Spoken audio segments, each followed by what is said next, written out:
Hey there guys, and welcome back. You heard it right. The intro said it all. Today is what you've been asking for, and that would be the tour of my shop. Okay, well, I don't really understand it, and I'm not going to question it, but for some reason there's been multiple requests over an extended period of time for you guys asking for a shop tour. And every shop tour I've ever seen has bored me almost to tears, and I'm pretty sure this one's going to be no exception. Hence why I kind of went a little extra with the intro, just to have some fun with it and try to make it a little more interesting anyway. So this is no big deal. This is my shop, and what I'm going to do is I'm going to take you around step by step around the perimeter and show you exactly what it is that each workstation in my shop offers. But first off, let's talk a little bit about the building. Well, my shop is a pretty humble one at that, and let me tell you, it's pretty small. But with living in the city as I do, I built the largest building I could in order to get the permit for it, so that you know, they would allow it on my property. Either way, my dad and I built this thing several years ago. I think it was 6 years ago now, and we did everything from the forming and the excavating of the property, built the concrete forms. We had a company come in and deliver the concrete, but myself and some other guys, my dad included, wheeled all this stuff in by hand and dumped it into the forms with the reinforcing cages and finished the top of it ourselves and the whole 9 yards. If I had it back, I would have paid someone to do the floor, because the floor in here is a pretty rough surface, and it kind of makes it a little difficult to roll some of the tools at some points in time. But there's nothing really I can do about it now. I've considered a subfloor in here, possibly I don't know, maybe a laminate of some kind, but for now the concrete floor serves me well, so I'm going to leave it alone. The building is 12 feet wide and 24 feet long, and I've got an 8-foot high ceiling, and that is the maximum that I was allowed to go. I have one window which is actually on the west side of the building. I would have preferred to have 2 windows, which was in my original plans, but due to restrictions in this particular district, I wasn't allowed to have a second window. So hence I just have the door at the south end and my one window to the west. Other than that, there's not much to say about the building. It's fully wired with 120 volt and 230 volt receptacles, and I do have an attic space above. It is a small crawl space, but it's enough that it holds my compressor. So with that being said, why don't I show you the compressor mechanisms. Now, I say mechanisms, but I'm kind of using that term loosely, because all it really is a 120 volt toggle switch up in the ceiling, and I'll just use this here to point to it. So we've got a 120 volt pilot light that I've wired in here, which shows that I have power to the compressor, and this is just the toggle switch that turns it on. Now, I don't know if you can hear it running. My shop is fully insulated for fire and for sound, so it's up in the attic, and you're probably hearing it through my roof vents, but it does run off of that power switch. There's a switch receptacle up in the attic space, and it actually serves me quite well. Well, from the attic space where I keep my compressor, I've run the hose down through the ceiling here, and it comes clipped down the wall, in and out of the way, and of course the nozzle for it is attached here on the wall. For that there's an extension hose that I can clip on at any point in time to use any pneumatic tools, which I have one of, being the air nailer. But for the most part, it's used for the compressed air function of pumping up the kids' bike tires, blowing dust off of my tools, etc., etc. But I am hoping to upgrade the compressor at some point in time and maybe get a little more into some pneumatic tools. Okay, so one of the huge problems with having a shop that's this small is how do you heat it? I toyed with the idea, there's no way you could put a furnace in here. It would take up too much space, and of course electric baseboard heating would be way too expensive. I do have some ceiling spot heat units that I used in the late fall when it's a little chilly in here, just to kind of take the chill out. But when it comes to winter woodworking, my main source of heat is a wood stove. And it's a small little unit, and I use an eco fan on it to help circulate the heat around the shop, and it does an absolutely fantastic job. I love the wood stove in here, but you really have to take some precautions when using a wood stove in a woodworking shop, because some of you may not know, well, sawdust is explosive. Get that dust in the air and you get the right spark and you get the right mixture between sawdust and fire, and up she goes. So you really need to pay attention to the dust collection when it comes to using a wood stove in a wood shop, especially one that is this small. So all of my tools have some form of dust collection hooked up to them, and as well I also have the Airborne unit on the ceiling.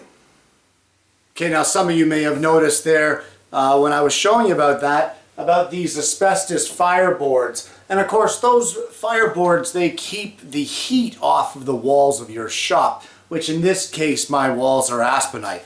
So in this case I really don't need this many. You really only need it down here and within a certain perimeter, but I got a great deal on them, and I went over and above what was actually required, and I put them right up to the ceiling just to give me that extra protection and keep that heat off of that wall. I really don't think it would ignite, but you never know, and it's better to play it safe. For the price of a couple of these asbestos wall boards, fire boards, it's well worth the price. So with that, now let's have a look at that Airborne dust collection that I was talking about. Well, and there she is. There is the Airborne dust collection unit mounted to the ceiling, filtering everything up to 1 micron. It's off at the moment, and mostly you guys may not have noticed this thing ever running in my show because I don't run it while I'm filming. It does make some extra noise, and it causes a really annoying background hum. But this switch here is usually in the on position at all times, and that switch, or sorry, the receptacle that it's plugged into is actually wired into the main light switch of the shop. So I don't have to worry about remembering to turn it on. As soon as I come to the shop and I hit the lights, on comes the Airborne dust collection. They say in order to get your shop to have healthy, clean air, it should be circulating and recirculating the air in your shop, cleaning it 6 times per hour. Well, with the CFM of this unit, that's cubic feet per minute, by the way. With the CFM of this unit and the size of my shop, it actually does my shop 13 times an hour instead of 6. So more than double what is recommended for clean air in the shop, and I'm quite pleased with that. But of course you need to keep the filters clean and vacuumed off, because without the clean filter it's not drawing as much. The CFM rating drops, and of course it does not work as well. So if you've got one of these Airborne units, do yourself a favor and keep your filters clean. Okay, so right beside my wood stove, and of course with enough distance that it's not in any danger, of course, is my lathe. You guys are going to notice for the regular viewers of my show, there's been a lot of things moved here since the Workbench build. Of course, I retooled the entire shop to accommodate my new bench. But I've got this Delta Mini here, and I believe it's the 4640, I believe. Don't quote me on that number, but I got to tell you, it's a great little lathe, and I love it. I built this stand for it, and of course, to give it some stability, the entire base of the stand is filled with sand, and it makes it weigh a ton, and it also makes it extremely stable and zero vibrations on it from uneven turning or what have you. So great little stand. 3 drawers, with the top one of course holding all my chisels. Very important on this is that the hinges are full extension hinges so that I can get in and get the entire depth of the drawer with all of my chisels in it. And of course the rest of the drawers are full of things like my stem centers, mini chisels are here, live centers, drill chucks, you name it, it's in here. And the bottom of course is things like tool rests and that sort of thing, calipers. But everything pretty much I need for turning is situated right on this stand, and as soon as I come in the door it's right there on my right hand side to use as I wish. I do have a work light here that I like to use. Eyesight's not as good as what it used to be, but it's great to have that bright LED work light right over top of what it is that you're working on. So this is the lathe center. Really nothing special, but special to me. Okay, so right above the lathe is my nemesis. I hate pegboard. I really do. But the stuff is so darn useful. This is really, right now, this is going to be my next project.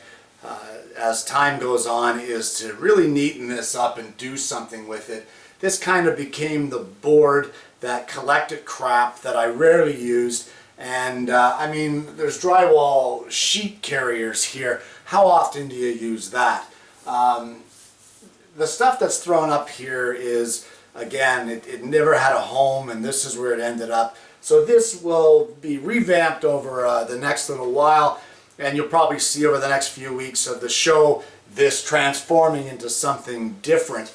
But it is what it is, and pegboard is handy in the shop, and this is the only one I have, and it used to be one whole wall, but thank goodness I reduced it. Now it's just the junk board. And of course, right beside the Delta lathe is my 3 horsepower professional cabinet saw by SawStop, and an absolutely wonderful unit.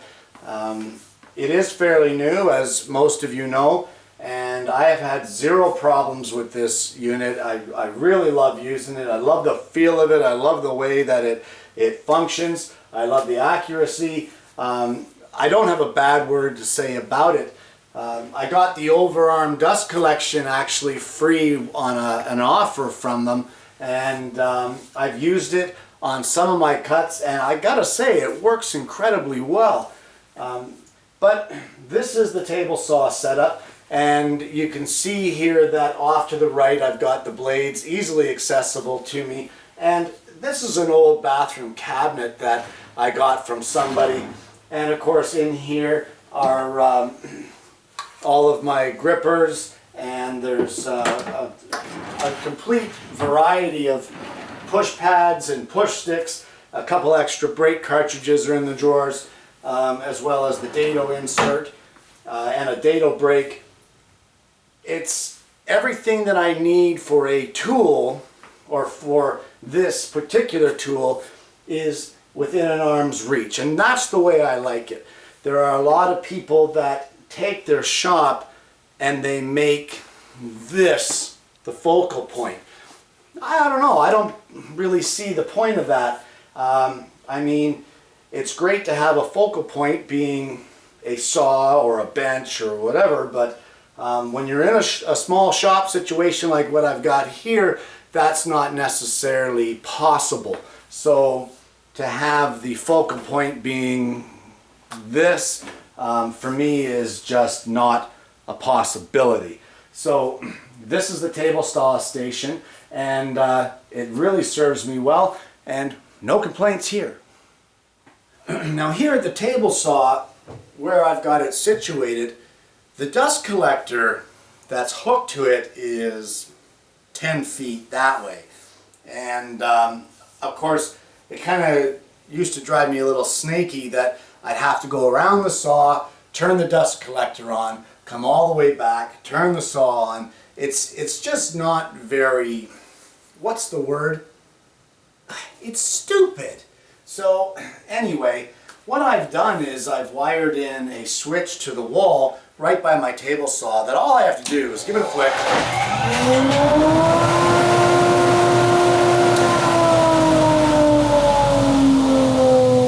And the dust collection starts up. So for me, that is the cat's meow, because a lot of, and the majority of my work is done here at the table saw. So I can flick that on, do the quick cut, flick it off, and if I do need to turn it on for another tool, it's still central enough that I can reach over and turn that on. So if I'm over here at the bandsaw, I just got to flick that switch. If I'm working on one of the tools that's right there, it's still within an arm's reach. So this, for me, is the most convenient spot for this switch, and it may be an addition that you'd like to add to your shop, which would be the dust collector switch by your table saw. Alright, so just over here in front of my table saw is basically my sanding area. Not necessarily where I do the work of the sanding, although I could if I wanted to, but more where I store the sanding stuff. So I've got my General International belt and disc combo here, as well as my older Delta 1-inch up top. The Delta doesn't get used very often, so it's stored on a shelf, and when I need it, I can very easily just pull that thing out of there. Just above the Delta, you can see this sanding storage shelf that I made, and what we've got is all of our oscillating discs and quarter sheet sanders. They're all lined up along there. The cords tuck in nice and neat in the cubby holes, as well as, you know, the hole punches for the quarter sheet, and we've got some sandpaper already sized and whatever. And there is a smaller fluorescent light underneath there to give me some light to work here when I'm sanding on one of these units. But some great storage there for your sanders to keep them up and out of the way. And of course, that leads over now to this cabinet, which houses my Dremel and all of its accessories. Key thing to any small shop is utilizing every bit of space that you have, and that of course includes your wall space. So I try to do that as efficiently as I can and try to keep the tools that are stored on the wall pertinent to the tool that they are stored by. So in this case, we've got some drums here and whatnot. Well, all of that there goes with the oscillating sander, which is on this flip top tool stand, which is the next thing we're going to look at. So there it is, the flip top tool stand. If you're interested in seeing how this thing works and how it flips and does what it does, there is an older video on my show where I talk a little bit about it and show you how quick it is to set it up. But bottom line is, on top here is my DeWalt 735 thickness planer, and underneath is the rigid oscillating drum slash belt. The reason for the flip top is, well, it boils down to I just couldn't do it lifting the planer around anymore. Flipping it like that is way easier on the back, and it's really quick to do. The way that I tooled the shop this time when I moved it around to accommodate my new bench, I needed to have as many tools set up as I could where I did not have to do any setup to mill a piece of wood or work on a board. And in my mind, I thought the best setup I could have, best case scenario for me having such a small shop, was I needed the tools set up so that I could work on a 48-inch board. So that means the jointer, the bandsaw for resaw, the table saw, my drill press, they all had to be set up so that if I wanted to work on a board up to 48 inches, nothing had to be moved. And I was able to achieve that with the exception of the planer. And unfortunately, when I go to do the surface plane, or sorry, the thickness planing, I do have to drag this thing out and set it up in the middle of the shop. But considering where it is, and it's not boxed in by anything, and it is on wheels, it's a very easy process and very quick to do, and I'm content with having this kind of pushed off to the side. If I do any sheet goods on the table saw, it's also a good thing that both the General International sander and the planer are very easy just to move and get off to the side, and then I can go ahead and rip or cross-cut sheet goods should I need to do that. But I don't really do too many sheet good projects in my shop, so that wasn't my priority. 48 inches was my priority, and we've succeeded with that. So everything there being said, there it is, the planer, right beside the dust collector, which I'm going to talk about next. So here we have the dust collector, the main 4-inch port that I use for most of my collection. Now, I used to have the 1 micron bag on the top, and this unit is actually rated for 850 CFM. But if you've got one of those felt bags on the top of it, they get dirty very quickly, and I'm going to tell you, your CFM drops incredibly fast. What a pain in the neck. That's why I went with the canister.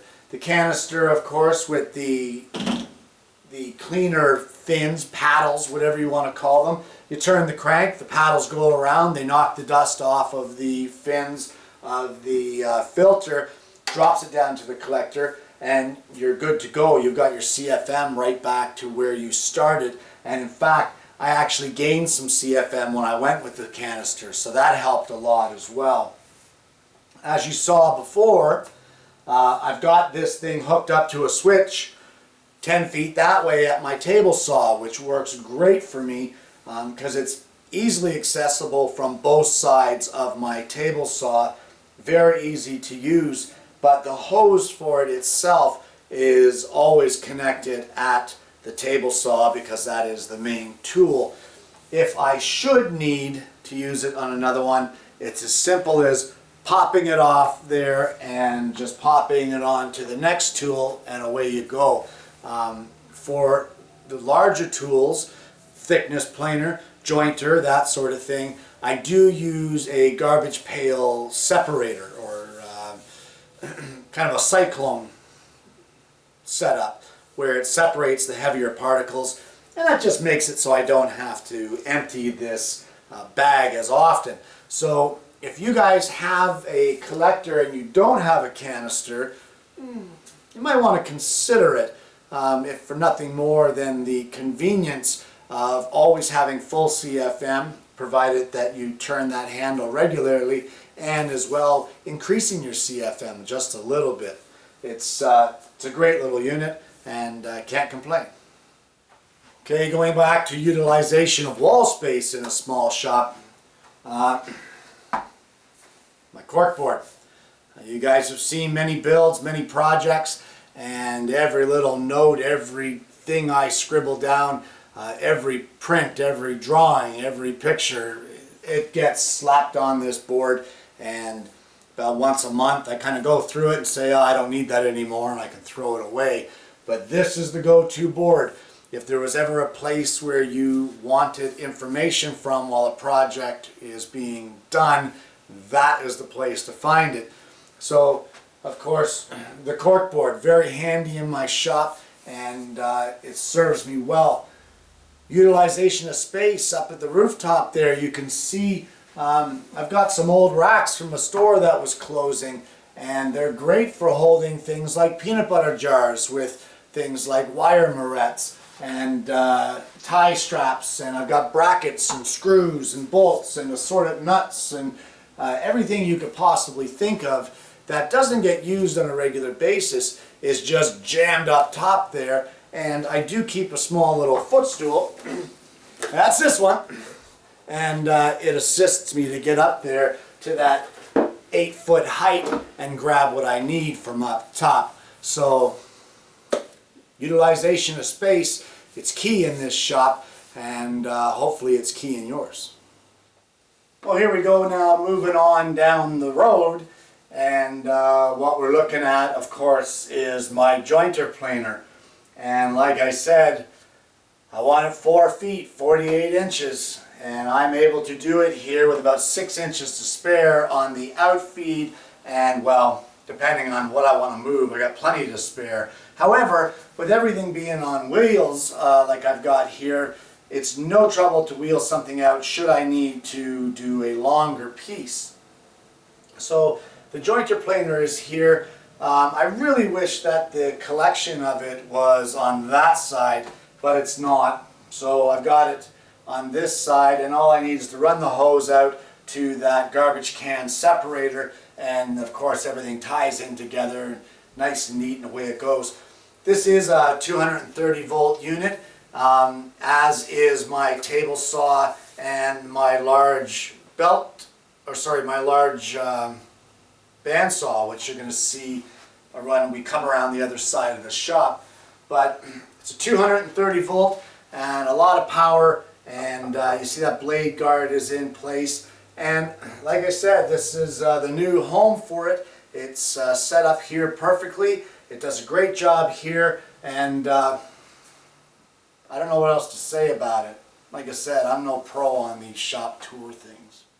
And just above my jointer is my drill station, and everything from my cordless drill to my drywall gun, and a smaller 3/8 drill to a 1/2 inch hammer drill, and my impact wrench, my impact driver up top. Well, of course, my mink, kind of my shop mascot. Used to be on the other side of the room, but now he hangs out here, and he's quite happy to do so. And you can say hi to him if you like. But anyway, there he is. He hangs out here on the shelf, and this is a great area for chargers. This is a shelf I built a few years back, and battery chargers up top, holds all the drills perfectly, all the accessories, all the bits I could want are there. And this shelf has served me well over the years. You probably remember it used to be on the other side, but this is its new home, and I think it's going to work out really well for me in this position of the shop. Well, I'd just like to point out here, before anyone decides to say, what the heck, you don't have a miter saw? Well, I do. I have a wonderful miter saw, and it sits down there in the corner behind the jointer and the router table, and it is on a wheeled dolly, so whenever I need it, I can just pull it out. The thing with that miter saw is that, for me, it is the most unused tool in my shop. I only really use it for cutting rough sawn lumber to its length dimension, and other than that, the thing never sees the light of day. All miter work, etc. that I do is all done on the table saw. So for it to take up valuable space, which is at a premium in a shop this size, just seems foolish to me. So with that, it lives down there on that little 4-wheel dolly, and whenever I need it, it wheels right out. I have a stand for it, which is actually supported from the ceiling. And yeah, there it is. And with that stand, at any point in time that I have a project where I need to use the miter saw extensively, whether I'm framing something or what have you, at least I can take it out, use it, and then put it back into storage like this, and it never gets in my way. So before you think I don't have one, I do. I just really don't use it very much. Well, coming around the east wall and onto the north wall of the shop, of course, the wood rack. There is a ton of maple up here, at least a ton for me and what I normally keep in stock. A ton of maple here that's left over from the bench build. And those pieces will be getting milled down to usable thicknesses instead of the rough cut offcuts. And that's going to help to clean this up. I haven't done it quite yet, but I'll get to it. Honest, I will. Right below that is my router table. And of course I use this, or I made this a few years ago. It's really done me well. Also, it's got a 1 3/4, I believe, horsepower Freud router in it, and it's quite the workhorse in the shop, and does a great job on most of my projects. The drawers are full of hand routers, trim routers. My biscuit joiner lives in this cupboard along with the biscuits, and of course router bases for my other handhelds. But I think there's a total of 8 routers in this cabinet, all in all, with my bit trays, of course, housing all of my 1/2 inch collet and my 1/4 inch, shank and my 1/4 inch shank router bits. I do have a 4 inch dust collection port on the back end of this. For smaller jobs, I can just hook in a vacuum hose to the back of the fence, but for larger jobs, of course, on the back end, there is right here, I don't know if you can see that, let me just turn it right around. There is a 4 inch dust collection port here, which hooks very easily into my main dust collector, and it takes, I'd say, a good 85%, if not more, of the dust and the shavings away. Airborne collector taking care of the rest. Now, like I said, I like to utilize tools and tool accessories and have them positioned at the place where they'll most likely be used. And this is one exception in my shop, and this is my sharpening station with, of course, my jigs here for my lathe chisels, and I've got my electric sharpening use, which is my Veritas MK2 power sharpener, and I've got my steel vise there, etc. The drawer is all full of sharpening accessories. My water stones live in here with the water pond and my guides and everything, and this to me is not my ideal positioning for this unit.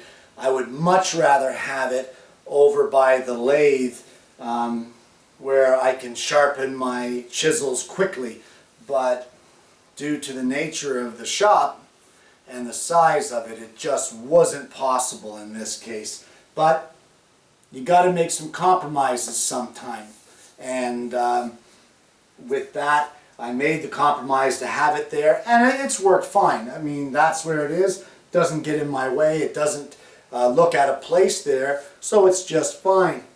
Now if I step onto this side, of course you've got the EX30, which is the 30-inch Excalibur scroll saw, and if you guys know me at all, you know that I love this puppy.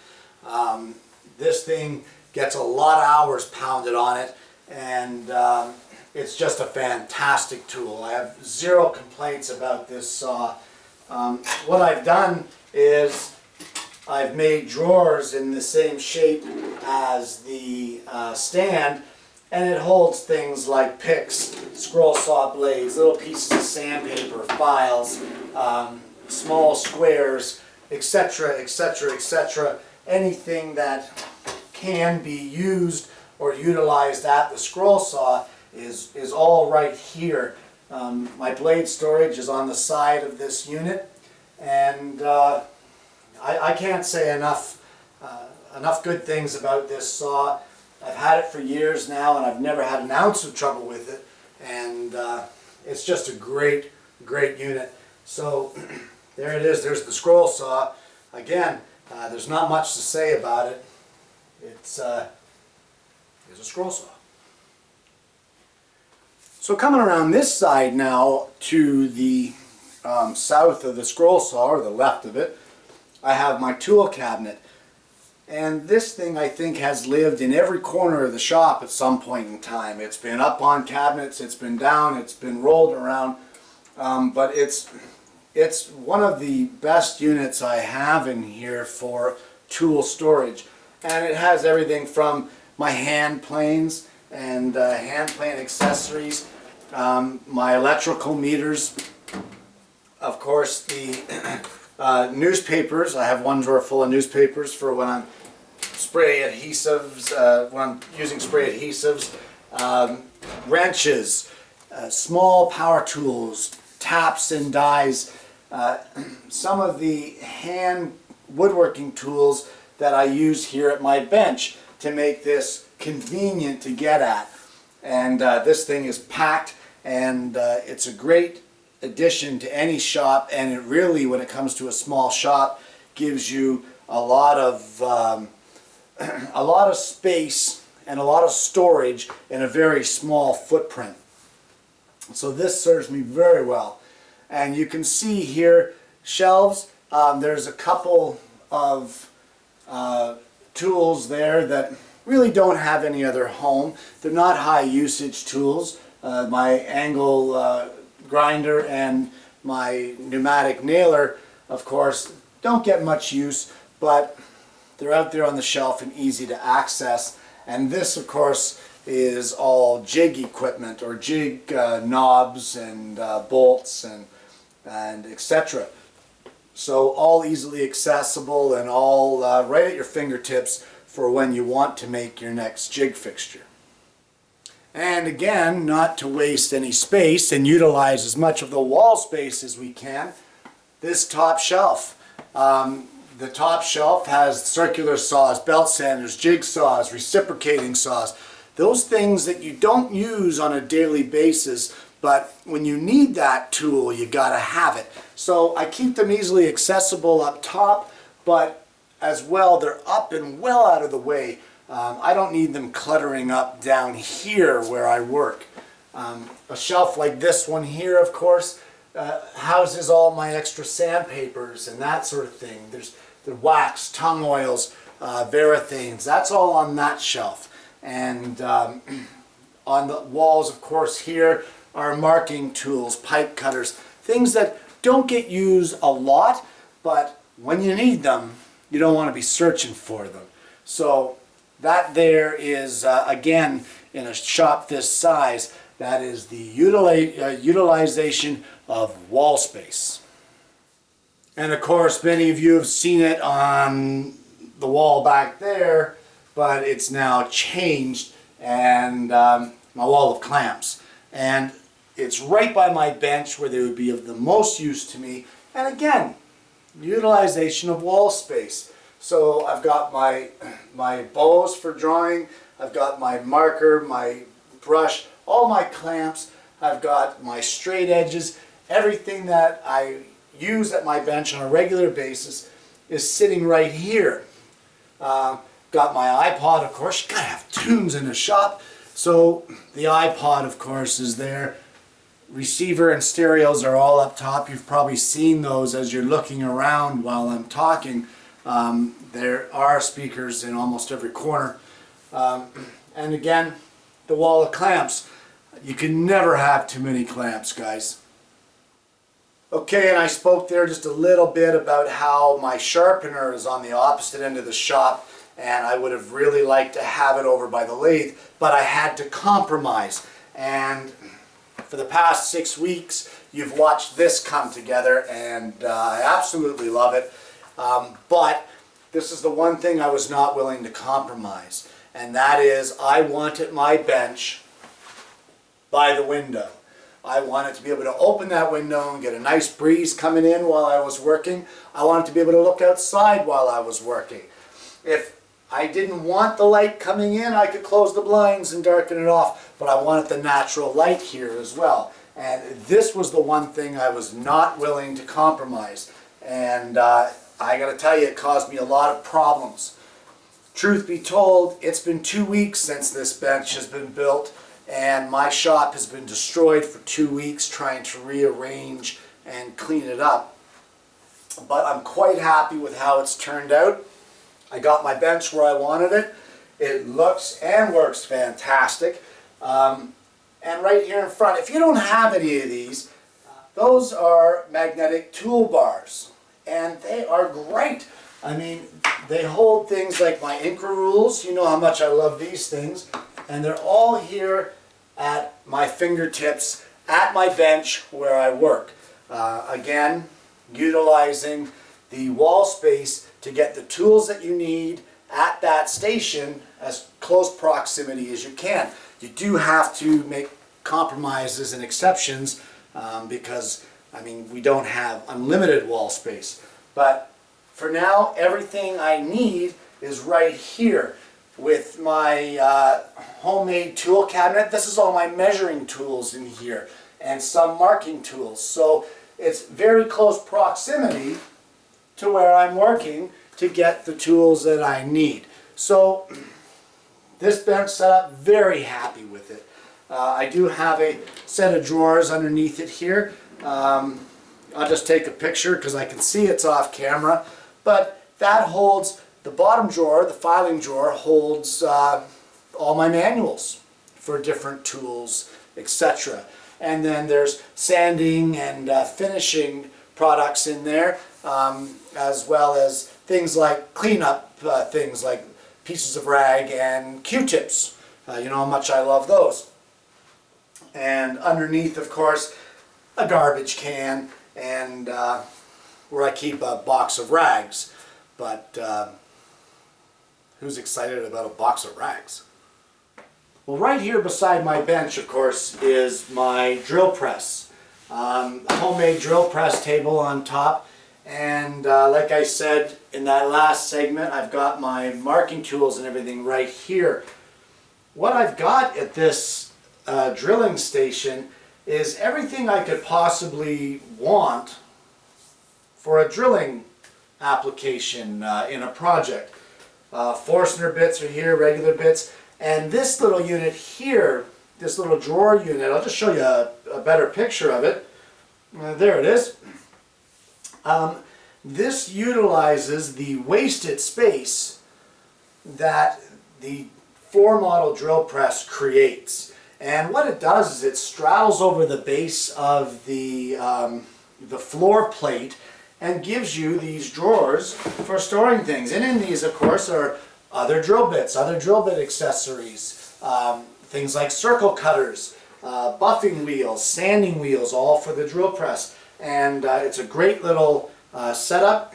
And like I said, 4 feet. I can drill anything 4 feet long. So 4 feet out that way, I can go up to the center point of this and then rotate it. It's a great setup. And I had it in the corner before, and it caused a lot of problems, especially with the workbench build.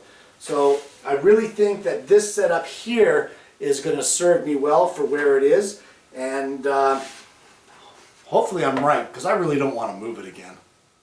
Okay, so over here right by the drill press is more clamps.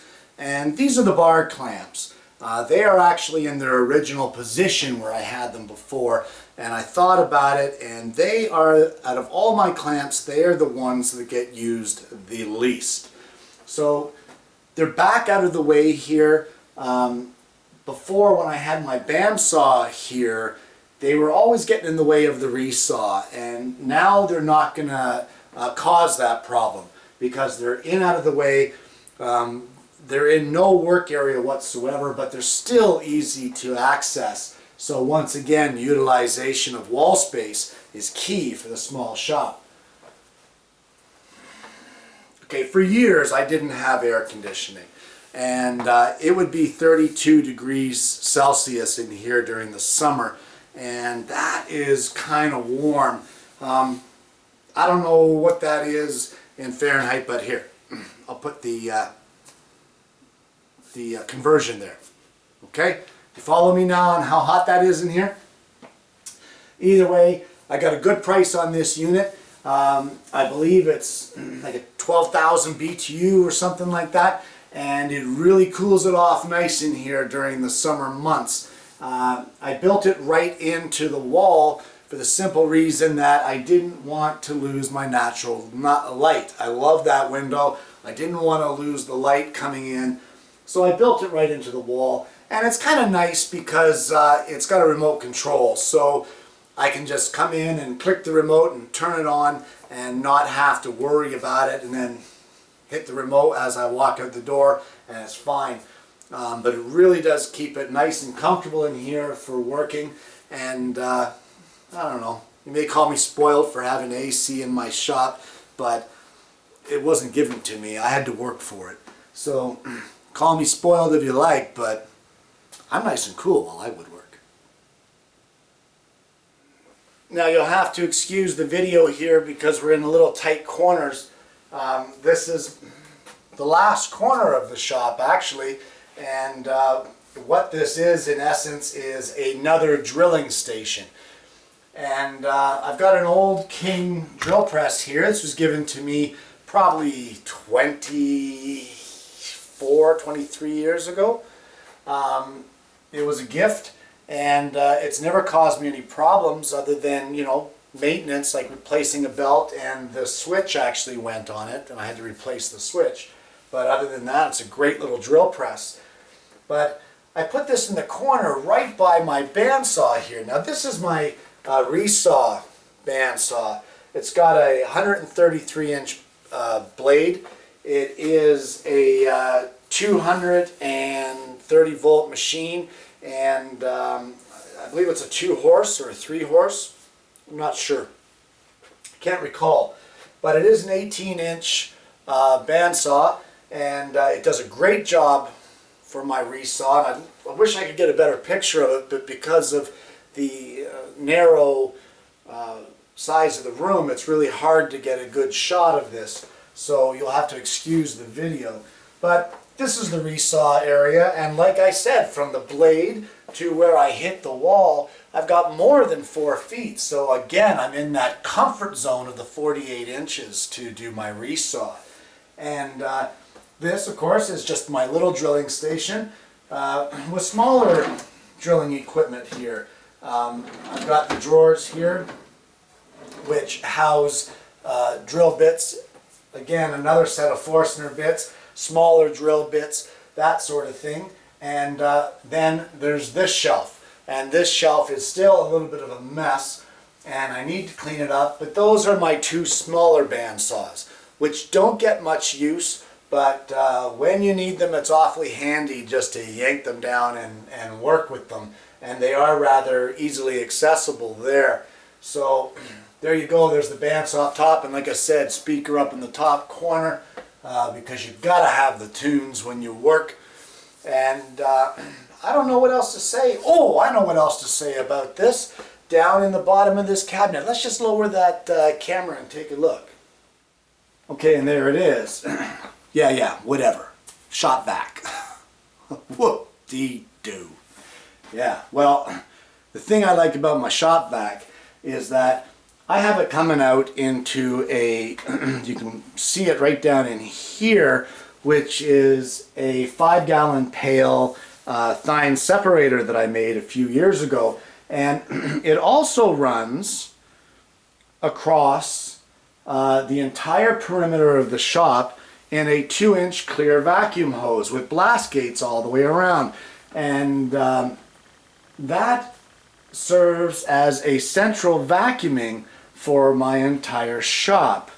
And what we've got to control it, which makes it much easier for me, is a convenient wall switch.